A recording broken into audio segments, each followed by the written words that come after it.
హరహర మహాదేవ. అలా విగ్రహ ప్రతిష్ఠ కోసం విగ్రహాన్ని తరలిస్తున్న సమయంలో దక్ష ప్రజాపతికే జై, ప్రజాపతికే జై అని జయ జయ ధ్వనులతో విగ్రహ ప్రతిష్ఠ కోసం విగ్రహాన్ని తరలిస్తూ ఒక్కసారిగా విగ్రహ తరలింపు ఆగిపోతుంది. దక్ష ప్రజాపతి గారు ఎమ్మటే ఏమైంది, ఏంటి సమస్య అని అడగగా, ప్రజాపతి విగ్రహం చాలా బరువుగా ఉందని లాగుతున్న వాళ్ళు అంటున్నారు. బరువా?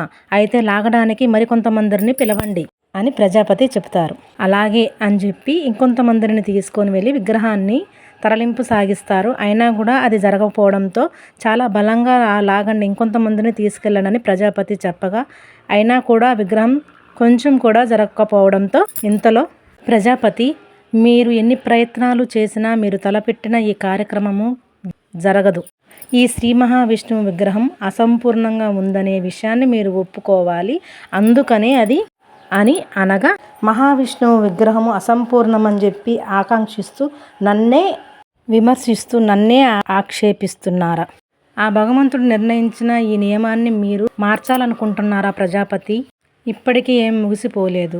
మీ ప్రజల ముందు మీరు తల వంచుకునే ఈ కార్యక్రమాన్ని విరమించుకోండి అని అనగా, ప్రజాపతి ఈ ఆటంకాలన్నీ తొలగిపోవాలంటే మహావిష్ణువుని ఇంకా ప్రసన్నం చేసుకోవాలి, మరింత ప్రసన్నం చేసుకోవాలి. అందుకున్న ఏకైక మార్గం నారాయణ యాగం.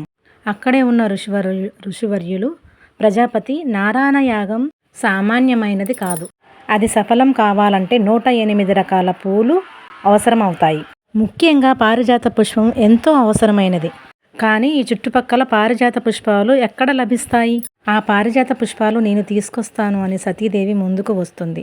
దక్ష ప్రజాపతి, సతీ, నువ్వు వాటి కోసం వెళ్ళడం అంత శ్రేయస్కరం కాదు, నువ్వు వెళ్ళడానికి వీల్లేదు అని చెప్పగా, పర్వాలేదు తండ్రి, నా తండ్రి కోసం నేను ఏమాత్రం సహాయం చేయలేనా అని అనగా, తన సోదరిమణులు ప్రజాపతితో, తండ్రి తన సోదరి సతీదేవితోని మేమందరం కలిసి వెళ్తాము, తనకి ఎటువంటి ఆపద రానియకుండా చూసుకుంటాము అని ప్రజాపతితో అనగా, ప్రజాపతి గారు అలాగే అని ఒప్పుకుంటారు. ఇదండి, చూశారు కదా ఈ సీరియల్ను.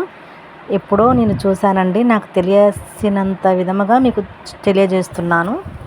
నేను ఈ సీరియల్ చూసి చాలా రోజులైంది. ఇందులో మనం చాలా కొత్త కొత్త క్యారెక్టర్ల గురించి అన్నిటి గురించి తెలుసుకుందాము. అలాగే ఈ సీరియల్లో ఈ వీడియోలో మనం దక్ష ప్రజాపతి గురించి తెలుసుకుందాము. దక్ష ప్రజాపతి ఎవరంటే బ్రహ్మ మానస పుత్రులలో ఒకరు, అనగా బ్రహ్మదేవుని పుత్రుడటువంటి వాడు. ఎందుకంటే బ్రహ్మ నుండి పుడతాడు కనుక. ఈయన ఆరాధ దేవుడు విష్ణుదేవుడు. మహాశివుడు అంటే తనకు అస్సలు పడదు. దానికి అనేకమైన కారణాలు ఉన్నాయి.